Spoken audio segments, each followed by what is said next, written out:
Bharatiya Janata party जब से सरकार में आई है उनका एक एक फैसला देख लें अगर आप, उसमें आरक्षण के साथ खिलवाड़ हुई है और आरक्षण की जो मूल भावना थी उसके खिलाफ लगातार भारतीय जनता पार्टी काम कर रही है।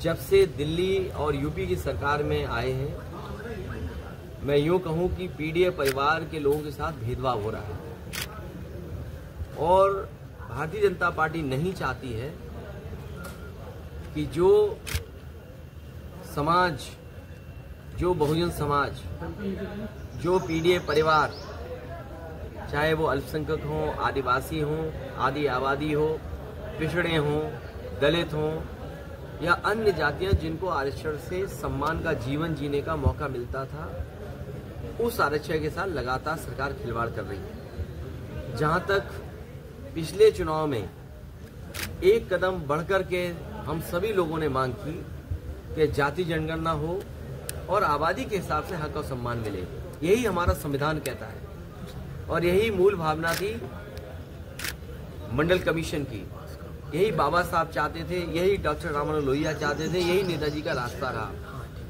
ये जो लोग आजकल पत्र लिख रहे हैं या दिखावटी काम कर रहे हैं, ये भारतीय जनता पार्टी को बचाना चाहते हैं। भारतीय जनता पार्टी की ये रखवाली करना चाहते हैं क्योंकि उन्हें महसूस हो गया है कि इधर जागरूक जनता इनके खिलाफ मतदान कर रही है। पहला सवाल ये है कि यही लोग आरक्षण को लेकर के जो आज चिंता व्यक्त कर रहे हैं, लेटरल एंट्री हुई थी तब कहां थे? वाइस चांसलर जो अपॉइंट हुए दिल्ली से और उत्तर प्रदेश से, जो वाइस चांसलर्स अपॉइंट हुए हैं उसमें कहीं पीडीए परिवार के लोग आपको नहीं दिखाई देंगे। दिल्ली की जो सेंट्रल यूनिवर्सिटीज है उसमें पीडीए परिवार के लोग कहीं नहीं दिखाई देंगे। जो दिल्ली की सबसे प्रेस्टिजियस यूनिवर्सिटी है जवाहरलाल नेहरू यूनिवर्सिटी, अगर हम उसके नौकरी के आंकड़े निकालें तो वहां पर पीडीए परिवार के आज तक, जब से यूनिवर्सिटी बनी है और आज तक 15% भी पीडीए परिवार नहीं है।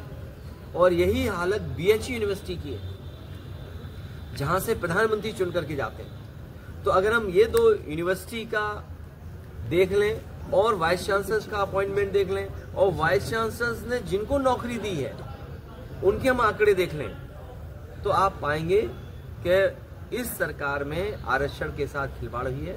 आरक्षण की मूल भावना से ये अलग हुए हैं, ये आरक्षण के पक्ष में नहीं है।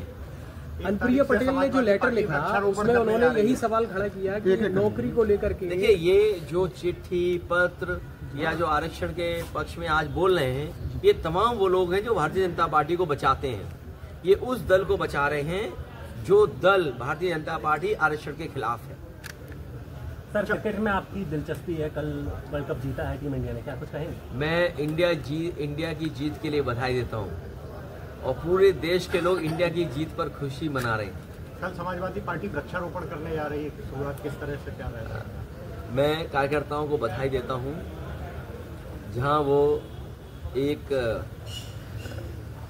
कार्यक्रम चला रहे हैं जहाँ वो पेड़ लगाएंगे और कह तो रहे हैं कि पीडीए पेड़ लगाएंगे, बरगद का पेड़, पीपल का पेड़, ये ऐसे पेड़ हैं जिनकी जड़ें बहुत मजबूत होती हैं। हमें उम्मीद है कि जहाँ पेड़ लगा रहे हैं वहीं समाजवादी विचारधारा को भी बहुत मजबूत बनाएंगे। सर, जिस तरह से उपचुनाव होने हैं, क्या लगता है कि गठबंधन से होगा या आप अकेले? ये फैसला अभी का नहीं है, बाद का होगा। अभी तो तारीख ही नहीं पता है कि चुनाव कब होगा।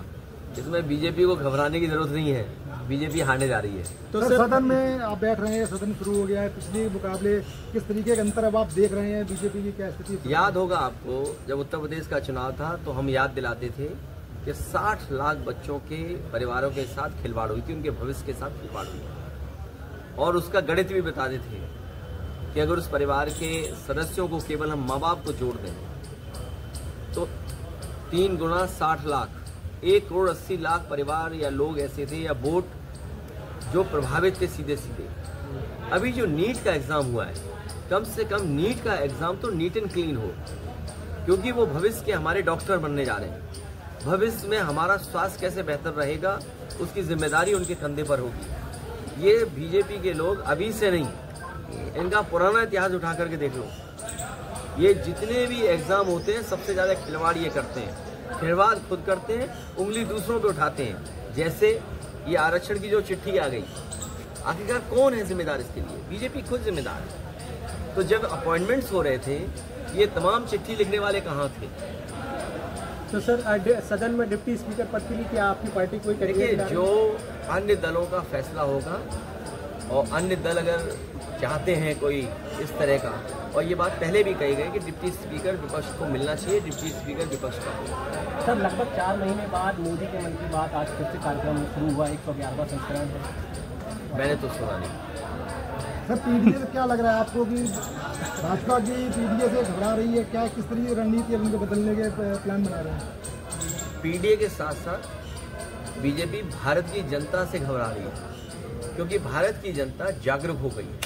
आज पढ़े लिखे लोग हैं, जागरूक लोग हैं, समझदार लोग हैं, वो अपने अधिकारों को समझते हैं और जो अधिकारों के साथ खिलवाड़ कर रहा है उनके खिलाफ वो खड़े हुए हैं। बीजेपी ने अभी तक 10 साल में सबसे ज्यादा खिलवाड़ किए उनके अधिकारों के साथ। इसीलिए बाबा साहब भीमराव अम्बेडकर जी, डॉक्टर राममनोहन लोहिया और नेताजी का जो रास्ता है उसी पे चल करके हम लोगों को ये जीत मिली है।